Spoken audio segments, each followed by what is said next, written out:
दोस्तों, Patna high court assistant परीक्षा में पिछले साल पूछा गया हल प्रश्न पत्र देख लीजिए। पिछले साल के ओरिजिनल पेपर से रियल क्वेश्चन देखिए। यह 100% ओरिजिनल क्वेश्चन पेपर है। बहुत ढूंढने के बाद ये पेपर मिला है। तो चलिए सभी 100 क्वेश्चन देखिए। इसका पैटर्न एवं लेवल दूसरे एग्जाम से बिल्कुल अलग है। तो कैसा क्या क्वेश्चन पूछा जाता है सारा कुछ यहाँ से आपको समझ में आ जाएगा। और सभी 100 क्वेश्चन यहाँ से आप देखिए डिस्कशन के साथ। इस बार जो आप पेपर दीजिएगा तो इसी तरह से आपको क्वेश्चन बुकलेट मिलेगा, इसी तरह से डिटेल्स लिखा हुआ रहेगा। ये परीक्षा जो होने वाली है यहाँ पर आप समय भी देख सकते हैं, 2 घंटा 15 मिनट। टोटल 100 क्वेश्चन प्रारंभिक परीक्षा में पूछा जाएगा। बाकी आप निर्देश पढ़ना चाहते हैं तो क्वेश्चन पेपर का यहाँ से निर्देश देख सकते हैं, OMR शीट से संबंधित है।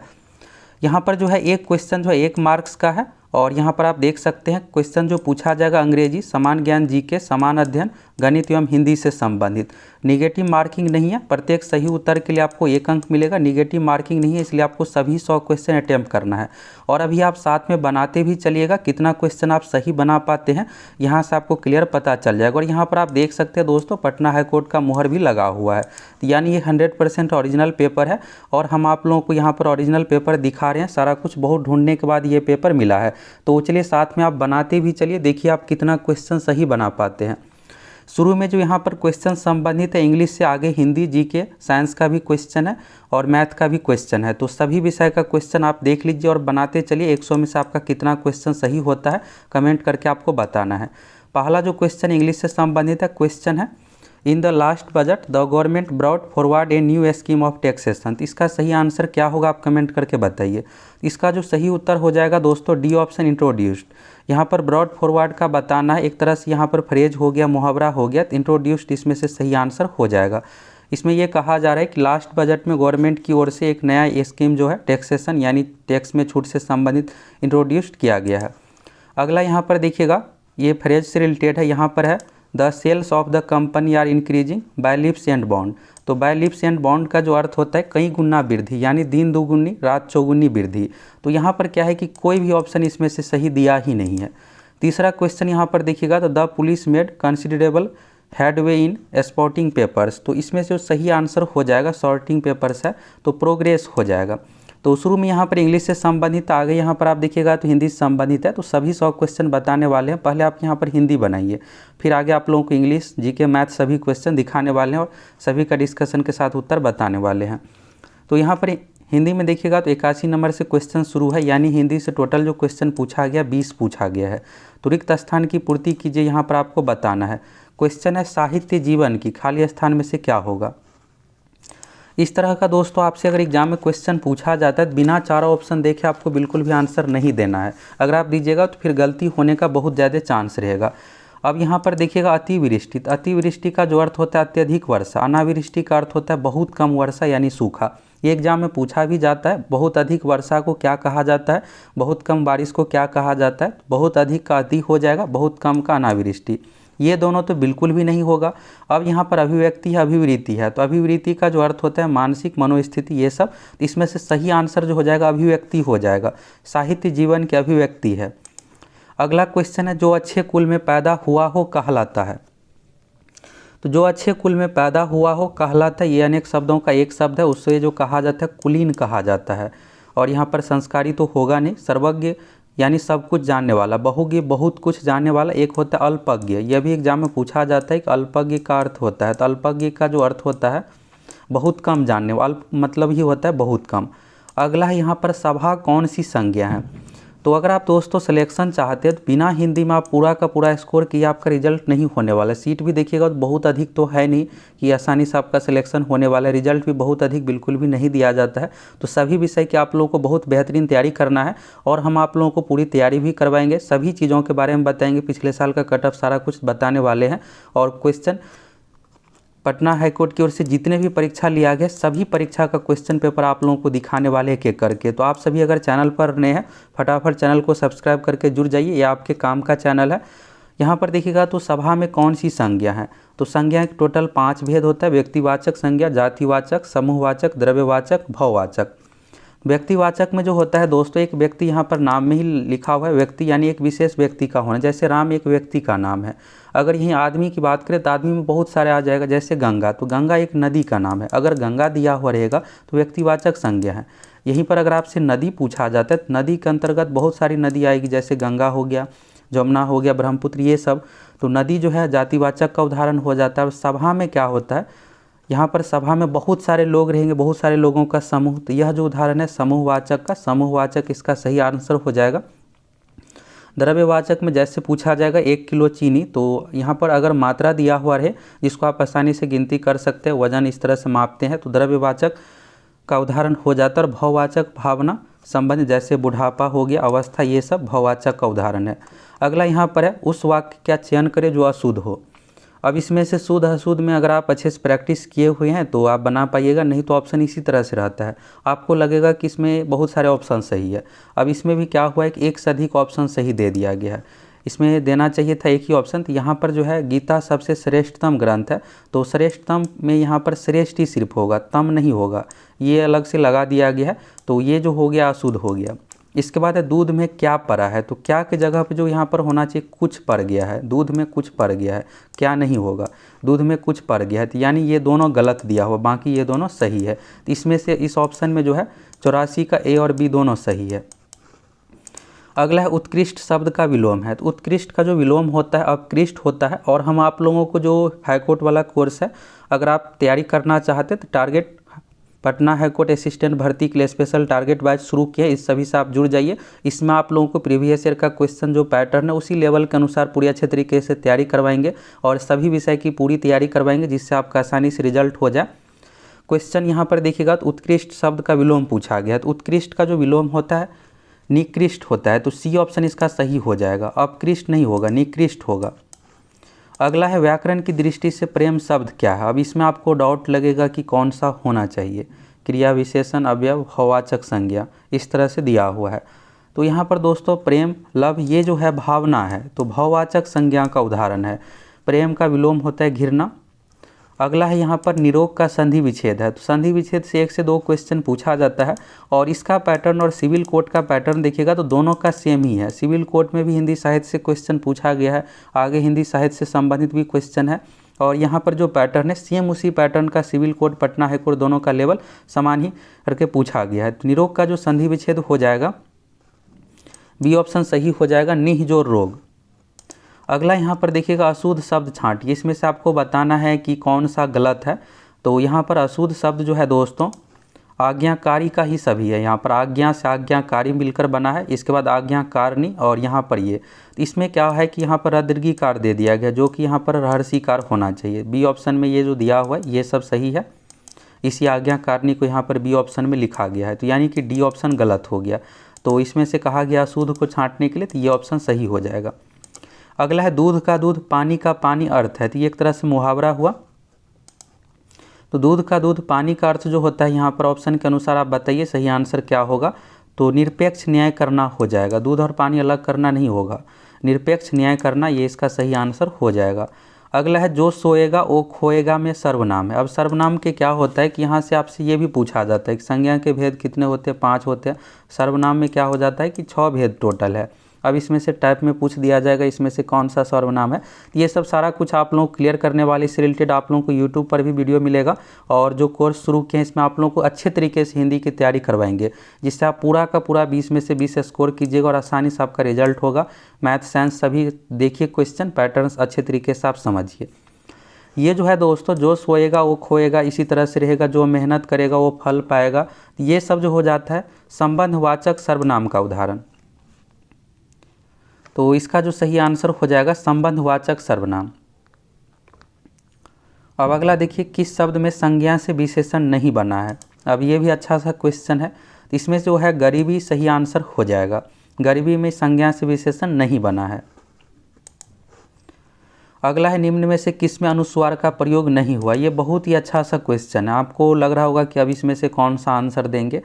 अनुस्वार तो यहाँ पर अनुस्वार में क्या होता है कि बिंदु होता है, बिंदु आप देखिएगा हर जगह, यहाँ भी नहीं में भी है, अब होगा कौन सा। तो अनुस्वार का जो उच्चारण होता है दोस्तों न और म होता है। अब आप जैसे देखिएगा चंबल है, तो चंबल में क्या हो जाता है कि म का उच्चारण आ जाता है, जैसे चंचल है तो इसको इस तरह से उच्चारण करते हैं चन चल, तो यहाँ पर देखिएगा न आया हुआ है। इसके बाद गंगा का, तो यहाँ पर भी न आ जाता है। इसके बाद ठंडा का, ठंडा या ठंडा, तो इसमें भी क्या होता है कि ठंड के बाद यहाँ पर ठ और न, डा, इस तरह से नौ का उच्चारण है। लेकिन नहीं में क्या है कि यहाँ पर नौ पहले से दिया ही है, नहीं में नौ हर्षिकार। अगर यहाँ पर अनुस्वार अगर इसमें यूज होता तो नन ही होना चाहिए था, लेकिन होता क्या है कि नहीं होता है। यहाँ से आपको क्लियर हो गया होगा। शब्द को पढ़ने के बाद देखना है इसमें नौ और म आ रहा है कि नहीं उच्चारण में। अगर नौ और म का उच्चारण में यहाँ पर आएगा, जैसे चंचल में है च न चल, इस तरह से आता है, ठंडा इस तरह से यहाँ पर आता है। तो अगर नौ और म का उच्चारण हुआ है तो अनुस्वार का प्रयोग हुआ है, अगर नहीं आएगा उच्चारण में तो नहीं हुआ है। यहाँ पर नहीं में क्या होता है, नौ पहले से यहाँ पर दिया ही है, न ही। अगला यहाँ पर ये भी अच्छा सा क्वेश्चन है, शब्दकोश में सही शब्द क्रम चुनिए। इसका आंसर आप सभी कमेंट करके बताइए। यहाँ पर देखिएगा जो है, जिस तरह से आप इंग्लिश में एक रीजनिंग वाला क्वेश्चन बनाते हैं, रीजनिंग में पूछा जाता है कि इसमें से कौन सा होगा, तो आप सीरियल से सजा कर देते, वही चीज़ यहाँ पूछा गया है। शुद्ध अशुद्ध नहीं आपसे पूछा गया, शब्दकोश यानी डिक्शनरी के अनुसार। हिंदी डिक्शनरी में जैसे अ हो गया, अ के बाद फिर इधर क वाला आएगा, फिर ख आएगा, इस तरह से आपको बताना है। अब यहाँ पर देखिएगा आप, तो नलनी है तो नौ यहाँ पर यूज हुआ है शुरू में, इसके बाद म, इसके बाद फिर क्या कर दिया गया नौ। यहाँ पर क्या होना था, नीलम यहाँ पर होना चाहिए दूसरे नंबर पर, इसके बाद मलिन होना चाहिए था। अब यहाँ पर देखिएगा तो सभी में प है, यहाँ भी प है। इसके बाद यहाँ पर क्या किया गया, व का प्रयोग कर दिया गया, इसके बाद यहाँ पर क का प्रयोग कर दिया गया, जो कि गलत है। तो ये भी गलत हो गया, यानी सीरियल से नहीं है। तो सही आंसर जो है सी है। अब डी को देख लीजिए, डी में क्या है कि यहाँ पर क का प्रयोग हुआ है, का यहाँ पर हो गया। अगर लीजिएगा को यहाँ पर है, को से पहले होता है कु। अगर आप कबीर का ने पढ़िएगा तो क का की कहर सुकार, इस तरह से कहरसीकार कदरगीकार कहर सुकार, इसके बाद होता है ये कोकार, इसके बाद आता है। तो यानी कि ये सीरियल से नहीं दिया हुआ है। तो इसमें जो सही पैटर्न है सी ऑप्शन है डिक्शनरी के अनुसार। अगला है सत्य बोलो परंतु कटु सत्य ना बोलो। तो इसमें से कौन सा वाक्य है, तो वाक्य के भेद से रिलेटेड, सर्वनाम के भेद से रिलेटेड, विशेषण के भेद से रिलेटेड भी क्वेश्चन पूछा जाएगा। तो ये सब चीज़ें भी आपको पढ़ना पड़ेगा। अगर आप पढ़े रहिएगा तो आसानी से बना लीजिएगा। और ये सब टॉपिक बहुत मुश्किल नहीं है, आप एक दो बार अच्छे तरीके से देख लीजिएगा, बस उसी से आपको क्लियर हो जाएगा। मिश्र वाक्य, सरल वाक्य, संयुक्त वाक्य क्या होता है। तो ये जो उदाहरण है संयुक्त वाक्य का। अब यहाँ पर हिंदी साहित्य से रिलेटेड ये क्वेश्चन हो गया। हिंदी साहित्य यानी इसमें कवि लेखक कवि लेखक या कविता संबंधित क्वेश्चन इस तरह से पूछा जाता है। तो यहाँ पर देखिएगा क्वेश्चन है, माला फेरत जुग भया फिरा न मन का फेर, कर का मन का डार दे मन का फेर। इस दोहे के कवि कौन है, तो कवि का नाम पूछा गया है। तो जो भी यहाँ पर पूछा जाएगा फेमस ही पूछा जाता है। तो कबीर इसका सही आंसर हो गया। अगला है कुसुम का पर्यायवाची शब्द नहीं है। तो कुसुम का पर्यायवाची शब्द कई बार एग्जाम में पूछा जाता है। तो कुसुम का जो पर्यायवाची शब्द होता है फूल, परसुन, पुष्प, ये सब हो गया। परसुन भी पुष्प का ही पर्यायवाची है, लेकिन कमल एक अलग फूल हो गया। तो कमल इसका सही आंसर हो जाएगा, इसमें नहीं पूछा गया था। अगला देखिएगा रिक्त स्थान भरे। तो यहाँ पर है रूठे सुजन मनाए जो रूठे, रहीमन फिर पोए टूटे मुक्ताहार। तो यहाँ पर जो होता है 100 बार का प्रयोग होता है, यहाँ पर क्या हो जाएगा 100 बार होगा। तो ऑप्शन के अनुसार इसमें से सही आंसर जो हो जाएगा 97 का सी 100 बार। अगला है राजन का स्त्रीलिंग है। तो राजन का स्त्रीलिंग शब्द आपको बताना है। तो आपको लग रहा होगा कि यहाँ पर रानी है, रानी हो जाएगा, नहीं तो रागी, कौन सा होगा राजिन, बताइए। तो राजा का जो होता है दोस्तों, अगर राजा का पूछा जाता तो सीधा रानी होता, लेकिन यहाँ पर क्या है कि राजन का पूछा गया है। राजा का पूछा जाता तो रानी होता, राजन का पूछा गया तो राजन का जो सही आंसर होगा रागी होगा। अगर सम्राट का पूछा जाएगा तो सम्राज्ञी दीजिएगा आंसर, और राजन का पूछा गया है तो रागी, बी ऑप्शन में जो दिया हुआ है ये सही है। अगला है नौका झील में डूब गई, रेखांकित पद में कारक है। तो कारक के टोटल 8 भेद है और सभी 8 भेद का आपको चिन्ह पता होना चाहिए। तो कर्ता का होता है ने, कर्म का होता है को, करण का होता है से, संप्रदान का होता है को के लिए, आपादान का होता है कर्ता ने कर्म को करण से, संप्रदान को के लिए, आपादान, चलिए यहाँ पर भूल रहे हैं। तो अधिकरण का जो होता है मे पर होता है, संबोधन का हे अरे इस तरह से होता है। तो इसका सही आंसर जो होगा अधिकरण हो जाएगा। मे पर का जो चिन्ह यूज होता है अधिकरण में, अधिकरण इसका सही आंसर हो जाएगा। अगला देखिएगा कस्तूरी शब्द, यहाँ पर जेंडर लिंग बताना है। तो कस्तूरी जो होता है स्त्रीलिंग शब्द है। कस्तूरी का पुल्लिंग जो होता है कस्तूर होता है। कस्तूर और कस्तूरी ये 2 शब्द हो गया, जिसमें से कस्तूरी शब्द जो है स्त्रीलिंग है, स्त्रीलिंग का उदाहरण हो गया। अब यहाँ से दोस्तों आप हिंदी का क्वेश्चन देख लिए। अब चलिए यहाँ से आप मैथ का क्वेश्चन, जीके का क्वेश्चन, सभी विषय का क्वेश्चन देखिए। तो यहाँ से आप देखिएगा दोस्तों, तो चलिए अब इंग्लिश का ही शुरू से ही आप देख लीजिए 1 नंबर से। तो यहाँ पर आप शुरू में 5 नंबर का देख लिए थे। फर्स्ट नंबर क्वेश्चन का जो यहाँ पर आंसर था इंट्रोड्यूस्ड था। दूसरे नंबर का यहाँ पर कोई ऑप्शन ही सही नहीं था, इसमें प्रोग्रेस आंसर हो गया था। तीसरे नंबर क्वेश्चन का प्रोग्रेस था। और चौथे नंबर में आप देखिएगा तो यहाँ पर जो है चौथा का जो आंसर हो जाएगा बी ऑप्शन विथ वार्मथ।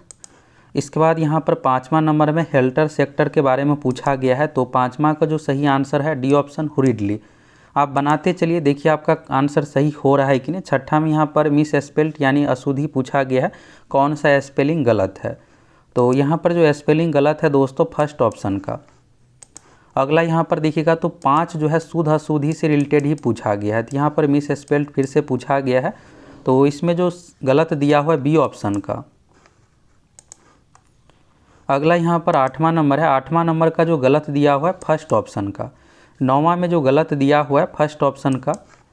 आप यहाँ से सभी क्वेश्चन देख लीजिए। इंग्लिश का क्वेश्चन का डिस्कशन एक सेपरेट वीडियो में आप लोगों को डिटेल्स में बताएंगे। इसके बाद यहाँ पर देखिएगा तो अपोजिट मीनिंग भी पूछा गया है। इसके बाद 5 क्वेश्चन जो यहाँ पर पैसेज से रिलेटेड पूछा गया। यहाँ पर एक एंटीबॉडी से रिलेटेड, एंटीबायोटिक से रिलेटेड यहाँ पर पैसेज दिया हुआ, उसी से रिलेटेड 5 क्वेश्चन है। यानी इंग्लिश में कुल मिलाकर जो आपसे क्वेश्चन पूछा जाएगा 30 क्वेश्चन पूछा जाएगा। और आप देखिएगा तो इंग्लिश आपके लिए बहुत निर्णायक है। 30 में से आप अच्छा खासा स्कोर कीजिएगा तभी आप मेरिट में यानी रिजल्ट में आप आ पाइएगा। बाकी अन्य सब्जेक्ट, हिंदी का क्वेश्चन, जीके सभी आपके लिए ज़रूरी है, लेकिन आप इंग्लिश को बिल्कुल भी इग्नोर नहीं कर सकते। अच्छा खासा क्वेश्चन इंग्लिश से पूछा जाएगा। अब यहाँ से जीके का क्वेश्चन है और यहाँ पर आपको दिख रहा होगा सिर्फ इंग्लिश में क्वेश्चन। तो दोस्तों एग्जाम में जो है आपको हिंदी इंग्लिश दोनों में दिया हुआ रहेगा, लेकिन ये क्वेश्चन जो है सिर्फ इंग्लिश में उपलब्ध है, तो इसको हम ट्रांसलेट कर देते हैं, आपको कोई दिक्कत नहीं होगा। 31 नंबर क्वेश्चन में पूछा गया वेयर डिड औरंगजेब डाइड, यानी औरंगजेब की मृत्यु कहाँ हुई है। तो औरंगजेब की मृत्यु कहाँ हुई है, आप इसका आंसर बताइए कमेंट करके।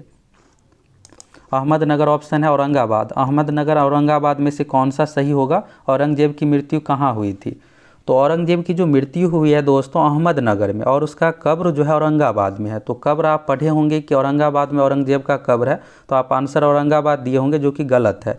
औरंगजेब की जो मृत्यु हुई है अहमदनगर और इसका कब्र है औरंगाबाद में। दोनों जो शहर है महाराष्ट्र में ही है। अगला यहाँ पर पूछा गया द डीपेस्ट ओशन, ओशन यानी महासागर, तो विश्व का सबसे गहरा महासागर कौन सा है। तो विश्व का सबसे गहरा महासागर जो है यहाँ पर अटलांटिक, आर्कटिक और हिंद महासागर हो गया, पैसिफिक ओशन यानी प्रशांत महासागर। तो कौन सा आंसर होगा, तो प्रशांत महासागर इसका सही आंसर हो जाएगा। विश्व का सबसे बड़ा एवं गहरा महासागर जो है प्रशांत महासागर है। अगला यहाँ पर इस क्वेश्चन में which of the following article Indian constitution यानी संविधान में कौन सा अनटचेबिलिटी यानी कि अस्पृश्यता यानी छुआछूत से संबंधित है। तो छुआछूत जो रोक है यहाँ पर अनुच्छेद 17 में, अस्पृश्यता यानी छुआछूत का अंत है, तो अनुच्छेद 17 इसका सही आंसर हो जाएगा।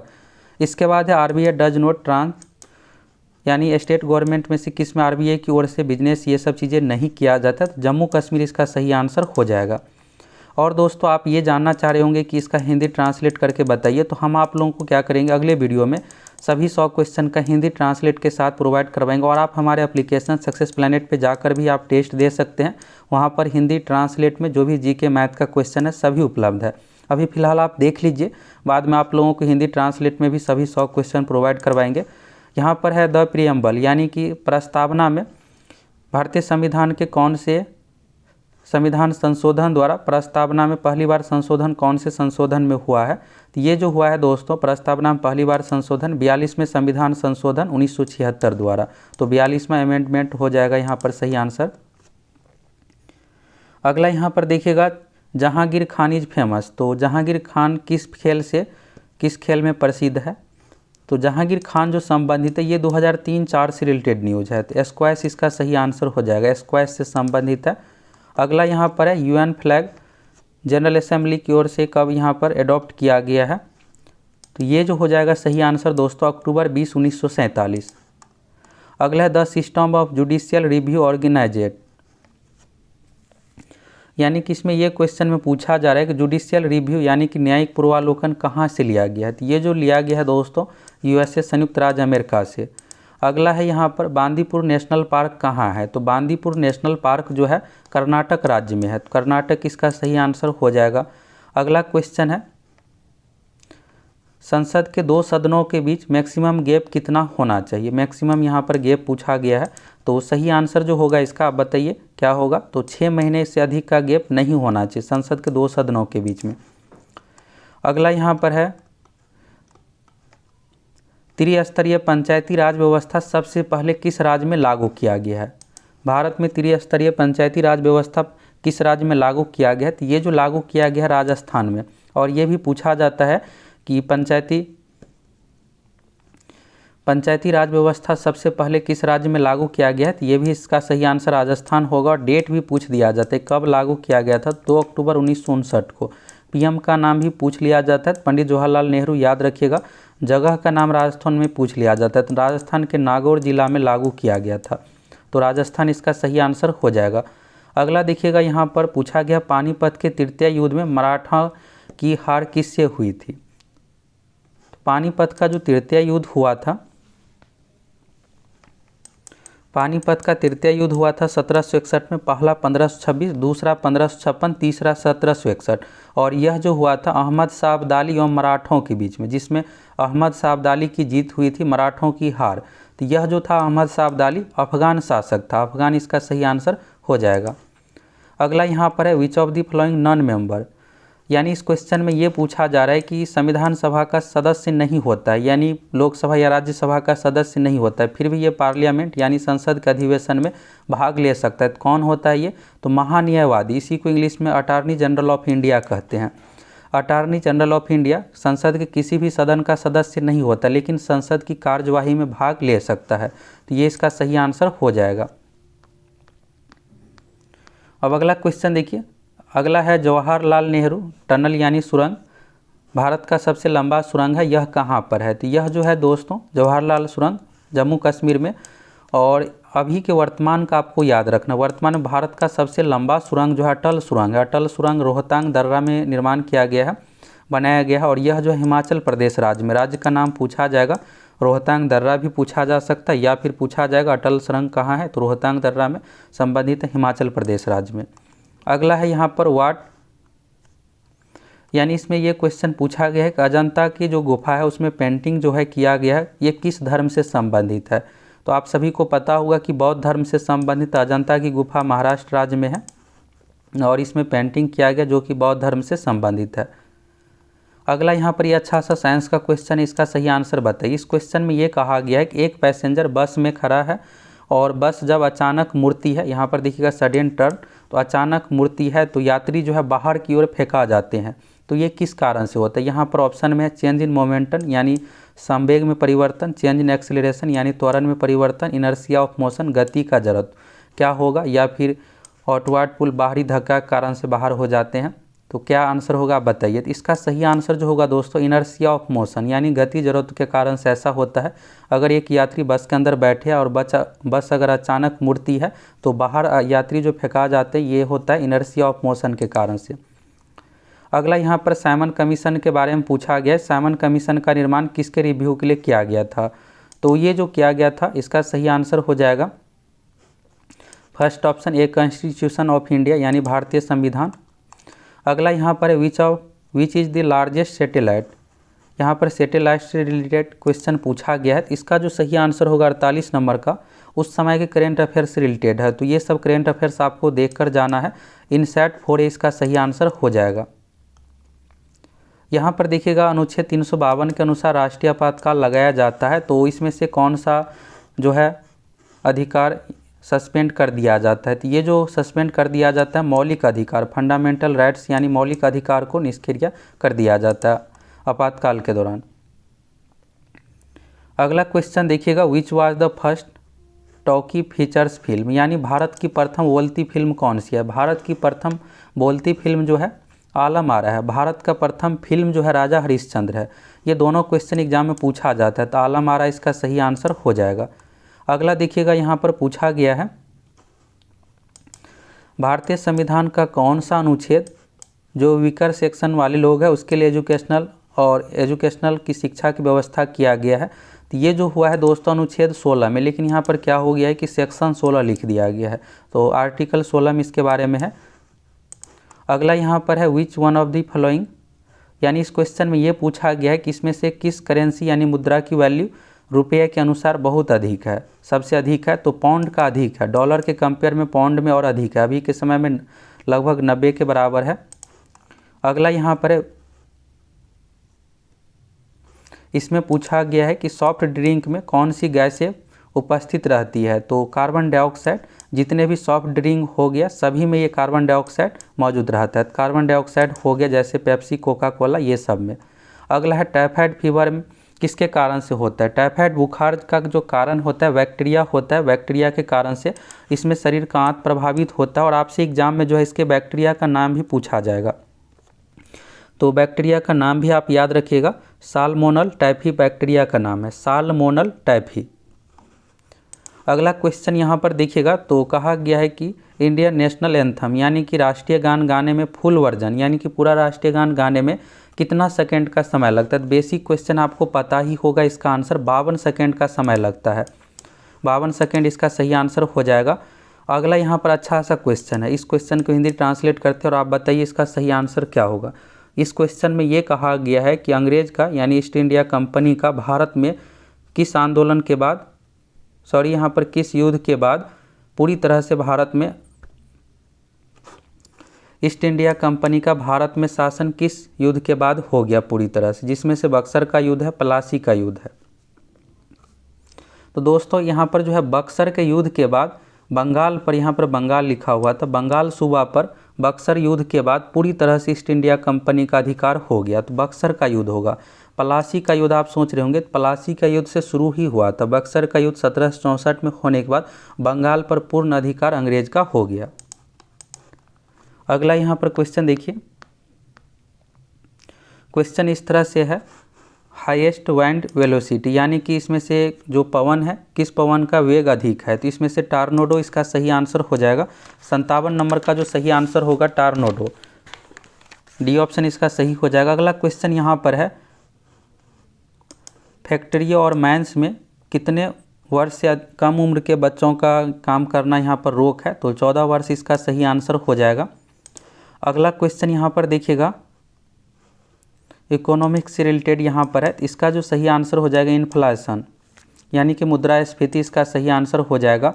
अगला यहाँ पर देखिएगा, ये भी अच्छा सा क्वेश्चन है, द क्रॉप्स यानी फसल grown after the summer monsoon are called, यानी कि समर मानसून यानी गर्मी मानसून के बाद जो फसल उगाया जाता है उसको क्या कहा जाता है? खरीफ रबी में से कौन सा होगा? आप बताइए आंसर। आप सोच रहे होंगे खरीफ, तो खरीफ जो होता है दोस्तों गर्मी के समय में यानी मानसून के समय में, और इसके बाद जो फसल जो कहा जाता है रबी यानी अक्टूबर के बाद ये बोया जाता है, गेहूं का फसल जैसे रबी का उदाहरण हो गया, तो रबी इसका सही आंसर होगा। अब यहाँ से मैथ का क्वेश्चन है, अच्छा सा क्वेश्चन है, आप बनाते चलिए, इसके बाद ये कंप्लीट हो जाएगा और लेवल आपको ज़रूर देख लेना है। अभी आपको लग रहा होगा कि इसमें बहुत आसान क्वेश्चन पूछा गया, तो ये जो पेपर है दोस्तों 2016 का पेपर है और अभी 2023 में 7 साल बाद भर्ती आई है, तो अभी आपको लेवल भी आप देखने को मिलेगा, लेकिन पैटर्न उसी तरीके का रहेगा, बस क्वेश्चन का लेवल को बढ़ाया जाएगा। तो यहाँ पर है 1664 का 7/10 5/6 3/4 कर दीजिए, ऑफ मतलब गुना होता है, 1664 गुने 7/10 इस तरह सभी कर दीजिए गुना के रूप में और सॉल्व कर दीजिए। तो सॉल्व करने के बाद जो इसका मान आ जाएगा डी ऑप्शन 728 आ जाएगा। अगला यहाँ पर देखिएगा, तो ये भी अच्छा सा क्वेश्चन, यहाँ पर 12 कैबिनेट्स और 16 ड्रेस का यहाँ पर कीमत है 18,936। तो कहा जा रहा है 9 कैबिनेट्स 12 ड्रेस का कीमत कितना होगा? तो आप सोच रहे होंगे इसको कैसे बनाएंगे, तो इसको बनाने के लिए आपको क्या करना है, जैसे यहाँ पर लिखते हैं 12 कैबिनेट्स है यानी 12 सी हो गया और प्लस 16 ड्रेस, तो 16 डी का मान यहाँ पर दिया हुआ 18,936, तो 18,936 लिख दीजिए। अब आपको मान जो चाहिए दोस्तों 9 कैबिनेट और 12 ड्रेस का, तो इसमें क्या कीजिए 4 से आप भाग दे दीजिए। 4 से भाग देने के बाद यहाँ पर आपको जो निकल कर के आएगा 3 कैबिनेट और यहाँ पर 4 ड्रेस। अब यहाँ पर आप देखिएगा ये जो मान दिया हुआ है 9 कैबिनेट और 12 ड्रेस, ये इसका यहाँ पर मल्टीपल आसानी से हो जाएगा। अगर आप इसको 3 से गुना कर दीजिएगा तो 3 तिया 9 4 तिया 12 आ गया। अब 18,936 को 4 से यहाँ पर भाग दिए, फिर यहाँ भी 4 से भाग देना पड़ेगा। अब ये मान निकालने के लिए आपको क्या करना पड़ेगा, 18,936 बट्टा 4 गुने 3। अब वैल्यू सॉल्व कर दीजिए, इसका आंसर आ जाएगा। तो सॉल्व करने के बाद जो आंसर आएगा 14,200 इसका आंसर आएगा। सी ऑप्शन इसका सही हो जाएगा। इसी तरह का क्वेश्चन सिविल कोड 2016 एग्जाम में भी पूछा गया था, यानी दोनों एग्जाम का पैटर्न लगभग सेम ही है। इसी टाइप का क्वेश्चन पूछा गया था। अब यहाँ पर देखिएगा, एक कैंटीन में 84 kg गेहूँ की आवश्यकता है 7 दिनों के लिए। तो यहाँ पर कहा गया है मई और जून महीने में कितने किलो गेहूँ की आवश्यकता होगी। तो आप बताइए इसका आंसर क्या होगा। 7 दिनों के लिए 84 kg गेहूँ की आवश्यकता है, तो मई और जून महीने में गेहूँ कितने किलो गेहूँ की आवश्यकता होगी। तो मई महीना जो होता है दोस्तों 31 दिन का होता है, और जून जो होता है 30 दिन का। बस यही चीज़ आपको समझना था। अब 61 दिन का निकाल दीजिए। 7 दिन का यहाँ पर 84 kg है, तो एक दिन के लिए कितना हो जाएगा, 84 में 7 से भाग दीजिएगा 12 kg। तो 61 दिन के लिए तो 61 गुने 12। अब हाँ यही होगा, 61 गुने 12 इसका सही आंसर आ जाएगा गुना करने के बाद। तो 63 नंबर का जो सही आंसर हो जाएगा 732। बी ऑप्शन इसका सही हो जाएगा 732। अगला यहाँ पर देखिएगा, सुरेश जो है कंज्यूम यानी खपत करता है 450 मिल्क प्रत्येक दिन। तो यहाँ पर कहा गया है 2 वीक। 2 वीक का मतलब होता है 14 दिन। तो एक दिन में जो है 450 ml दूध खपत करता है, तो 14 दिन में तो 14 गुने 450 गुना कीजिएगा। ये जो मान दे देगा दोस्तों 6300। अब लीटर में आपको आंसर दिया हुआ है, तो लीटर में बदलने के लिए क्या करना पड़ेगा, आपको 1000 से भागा देना पड़ेगा। तो मान आ जाएगा 6.3 लीटर, जो कि दिया हुआ है डी ऑप्शन में। डी ऑप्शन इसका सही हो जाएगा। अब यहाँ पर देखिएगा ये क्वेश्चन, इसका आंसर आप बताइए कमेंट करके क्या होगा। आपके अनुसार ABCD क्या होगा। 65 का आंसर आपको ज़रूर कमेंट करके बताना है। 65 का ABCD में से कौन सा सही आंसर होगा। देखते हैं इसमें से कौन कौन इस क्वेश्चन का सही जवाब दे पाते हैं। यहाँ पर जो पूछा गया है दोस्तों, यहाँ पर वाट है, तो इसके जगह पर आप x रख दीजिए। x गुने 650 प्लस 844 बराबर यहाँ पर 1000 है। अब यहाँ पर क्या है दोस्तों, कि इसमें से कोई ऑप्शन ही सही नहीं है, तो इसका कोई भी ऑप्शन सही नहीं है, तो इसमें आंसर कोई सही होगा ही नहीं। तो क्लियर हो गया। अब चलिए यहाँ पर कुछ और क्वेश्चन है। यहाँ पर है 6 बॉयज़, यानी कि 6 लड़का किसी काम को 42 घंटा में कंप्लीट कर सकता है। 14 लड़का इसी काम को कितना दिन में करेगा। तो इसमें सीधा गुना हो जाएगा। 6 लड़का किसी काम को 42 दिन में करता है, बराबर रख दीजिए, फिर 14 लड़का उसी काम को कितना दिन में करेगा। x यहाँ पर मान लीजिए, सॉल्व कर दीजिए, इसका आंसर आ जाएगा। तो सॉल्व करने के बाद जो इसका आंसर आएगा 18 आएगा। अगला यहाँ पर है 8 ट्रक कवर्स। ये बहुत अच्छा क्वेश्चन है, इसको आप समझ लीजिए। यहाँ पर जो कहा गया है एक ट्रक, यहाँ पर ट्रक कार दो तरह की चीज़ है। तो पहला यहाँ पर जो है 12 घंटा में 70 किलोमीटर की दूरी तय करता है। इसके बाद यहाँ पर कहा जा रहा है कि कार की जो स्पीड है आपको बताना है, और कार जो है यहाँ पर 120 किलोमीटर ट्रक से मोर देन यानी अधिक दूरी तय करता है, और समय सेम ही है यानी 12 घंटा में ही। तो सबसे पहले यहाँ पर क्या करना पड़ेगा कि ट्रक का दूरी निकाल लीजिए। फिर ट्रक का दूरी निकालने के बाद कार का दूरी आसानी से पता चल जाएगा। जो भी दूरी आएगा उसमें 120 जोड़ दीजिए। फिर कार का आपको समय पता है, जो ट्रक 12 घंटा समय लेती है वही कार भी। अब चाल निकालना है, तो चाल बराबर दूरी बट्टा समय, आंसर आ जाएगा। तो यहाँ पर 70 और 12 है, तो सबसे पहले ट्रक का दूरी निकालिएगा। दूरी बराबर चाल गुने समय, तो 12 गुने 70 से गुना कीजिएगा, तो 12 सत्ते 84 यहाँ पर हो गया 840। और फिर कार का डिस्टेंस इसमें ऐड होगा, 120 किलोमीटर अधिक दूरी तय करती है, तो इसको गुना कीजिएगा, जोड़िएगा, तो 4 2 6 यहाँ पर 960 आ गया। 960 यहाँ पर दूरी हो गया कार का। अब कार भी जो है 12 घंटे ही समय लेती है, तो चाल बताना है। चाल बराबर होता है दूरी बट्टा समय, 960 बट्टा 12। अब इसको सॉल्व कर दीजिएगा, तो 80 किलोमीटर प्रति घंटा इसका आंसर आ गया। तो चलिए यहाँ से ये क्लियर हो गया होगा। अच्छा सा क्वेश्चन था। अब अगला क्वेश्चन यहाँ पर देखिएगा, तो यहाँ पर मिसिंग नंबर कहा गया है, और यहाँ पर देखिएगा मिसिंग नंबर और एवरेज यहाँ पर दिया हुआ 8 नंबर का 474। तो योगफल जो होता है दोस्तों, औसत में आप संख्या से गुना कर दी। 474 में 8 से गुना कीजिए, जो मान आएगा फिर यहाँ पर सभी को जोड़िए और घटा दीजिए, तो वही आंसर आ जाएगा। तो 68 नंबर क्वेश्चन का जो आंसर आ जाएगा फर्स्ट ऑप्शन 767। तो थोड़ा सा इसमें कैलकुलेशन आपको करना पड़ेगा। इसके बाद यहाँ पर देखिएगा, तो उम्र से संबंधित क्वेश्चन है, 2 गुना 1.5 गुना इस तरह से दिया हुआ है। तो फिर आप इसको स्टेटमेंट बना करके आसानी से बना सकते हैं। तरुण का एज, विशाल का एज, इस तरह से आप बना लीजिए। 69 का जो आंसर हो जाएगा 16 ईयर हो जाएगा। इसमें पूछा जा रहा है तानवी का उम्र, तानवी की अभी वर्तमान उम्र कितना है। इसके बाद यहाँ पर देखिएगा प्रशांत जो है 75% लॉस पे एक सामान को बेच रहा है और जो कि 68 रुपये में बेच रहा है। तो यहाँ पर कहा जा रहा है कॉस्ट प्राइस यानी कि क्रय मूल्य निकालने के लिए।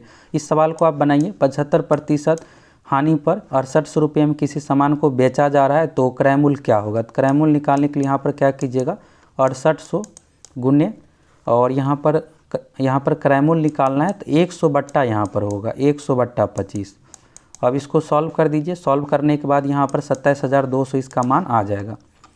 यहाँ पर देखिएगा दोस्तों, यहाँ पर मूलधन दिया हुआ है और ये मिश्र धन हो गया और 4 साल समय है। तो सिंपल इंटरेस्ट यानी साधारण ब्याज से आपको दर बताना है। तो यहाँ पर ब्याज निकाल लीजिए। 69,009 में से 58,750 को घटा दीजिए, ये ब्याज हो गया। और ब्याज बराबर सूत्र होता है P गुने R गुने T, P यानी मूलधन गुने समय गुने दर बट्टा 100। और यहाँ पर आपको मूलधन पता है पहले से, ब्याज भी पता है, समय भी 4 साल पता है, तो दर यहाँ से आसानी से आपको निकल के आ जाएगा। तो R का मान जो इस सवाल में आएगा,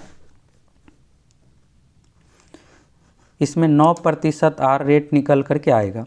अगला यहाँ पर है how much part of a day in 45 minute. यहाँ पर देखिएगा तो एक दिन जो है 45 मिनट का कितना भाग है, 45 मिनट एक दिन का कितना भाग है, इस क्वेश्चन में पूछा जा रहा है। तो ये जो कंपेयर हो रहा है एक दिन से, 45 मिनट को ऊपर लिखेंगे, दिन नीचे में आएगा। तो एक दिन में कितना घंटा होता है, 24 घंटा। और यहाँ पर जो ये 45 मिनट दिया हुआ है, दोनों को आपको मिनट में बदलना है। एक दिन में 24 घंटा, 24 घंटा और 24 घंटा को फिर आपको मिनट में बदलना है, तो 60 से गुना करना पड़ेगा। अब इसको गुना करके सॉल्व कर दीजिए, इसका आंसर आ जाएगा। तो सॉल्व करने के बाद इसका 1/32 मान आएगा। अगला देखिएगा दोस्तों, वैल्यू ऑफ पाई का पूछा गया। पाई का मान 3.14 आप सभी को पता ही होगा। पाई का मान एक दूसरा 22/7 भी होता है। और 22/7 जो है दोस्तों परिमेय संख्या, लेकिन पाई जो होता है अपरिमेय संख्या। एग्जाम में पूछा जाता है पाई एक अपरिमेय संख्या है और 22/7 परिमेय संख्या है। अगला यहाँ पर देखिएगा तो मीता का इनकम है 25% मोर देन सीता। तो यहाँ पर सीता का इनकम मीता से कितना कम है। तो ऐसे सवाल को ऐसे बनाते हैं, 25 और अधिक है तो इसको 100 में अधिक कर देंगे, अगर कमी रहता है तो 100 में से माइनस करते हैं। तो 25/125 गुने 100, तो इसका आंसर आ जाएगा तो 74 का हो जाएगा, डी ऑप्शन 20 हो जाएगा। तो मैथ में आप देखिए यहाँ पर बिल्कुल नॉर्मल ही क्वेश्चन पूछा गया था। तो इस बार थोड़ा सा लेवल आपको अप देखने को ज़रूर मिलेगा। ये एक अच्छा सा क्वेश्चन यहाँ पर है 0.003 इक्विवेलेंट यानी कि इसके वैल्यू के बराबर है। तो आप एक सभी को निकाल लीजिए और ये जो आएगा दोस्तों 0.3% का आएगा। यहाँ पर देखिएगा 0.3% का मतलब होता है बट्टा में 100। अब इसको फिर आप भाग दीजिएगा तो यहाँ पर पहले एक अंक के बाद दशमलव है तो ये 2 अंक यानी 2 + 1 3, तो 3 अंक के बाद ये दशमलव हो जाएगा। अगला यहाँ पर है the ratio of cost price यानी क्रय मूल्य और विक्रय मूल्य सेलिंग प्राइस यानी क्रय मूल्य विक्रय मूल्य का अनुपात है। तो 20 यहाँ पर क्रय मूल्य दिया हुआ है, 21 यहाँ पर विक्रय मूल्य हो गया। तो यहाँ पर लाभ जो हो जाएगा 1 का और क्रय मूल्य पर लाभ प्रतिशत निकालते हैं, लाभ प्रतिशत कहा जा रहा है। तो लाभ प्रतिशत बराबर लाभ गुने 100 बट्टा क्रय मूल्य। तो इसको सॉल्व कर दीजिएगा, 5% इसका मान निकल करके आ जाएगा। अब चलिए अगला क्वेश्चन यहाँ पर देखिए। अगला क्वेश्चन यहाँ पर क्या है कि 5 से लेकर 10 तक का स्क्वायर आपको बताना है। तो ये जो बनेगा दोस्तों इस सूत्र पर, अगर प्राकृतिक संख्या के वर्गों का योगफल पूछा जाता है तो सूत्र होता है n × n+1 2n + 1 बट्टा 6 होता है। अब इसमें आप क्या कीजिए कि 1 से लेकर के 10 तक आप निकालिए। सबसे पहले 1 से 10 निकालिए, फिर 1 से लेकर के 4 तक निकालिए और 1 से 4 तक अगर आप घटा दीजिएगा तो 5 से लेकर के 10 तक का मान आ जाएगा। तो ऐसे आपको बनाना है। यहाँ पर देखिएगा एवरेज 9 स्टूडेंट और टीचर का दिया हुआ है। तो 9 स्टूडेंट हो गया, 1 टीचर हो गया, तो यानी 10 का एवरेज दिया हुआ है 116। तो यहाँ पर 10 का योगफल जो हो गया 16 गुने 10 यानी कि 160। इसके बाद देखिएगा एवरेज ऑफ फर्स्ट 4 स्टूडेंट यानी 4 लड़कों का यहाँ पर औसत दिया हुआ है 19 साल।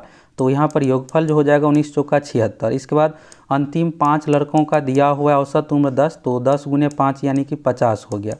अब इस दोनों को जोड़ दीजिए तो 76 में आप 50 जो ऐड कीजिएगा तो ऐड करने के बाद जो आएगा 126 आएगा। अब यहाँ पर टीचर और लड़का का सभी का औसत उम्र था 160, तो टीचर का बताना है तो 160 में से 126 घटा दीजिए, यही इसका आंसर हो जाएगा। तो इसका आंसर जो निकल के आ जाएगा दोस्तों 34 साल निकल कर के आ जाएगा। यहाँ पर आप देखिएगा एक एग्जामिनेशन में जो है 33% मार्क्स जो लाना है मैक्सिमम मार्क्स पास के लिए, यानी पास के लिए जो है 33% पर पास है।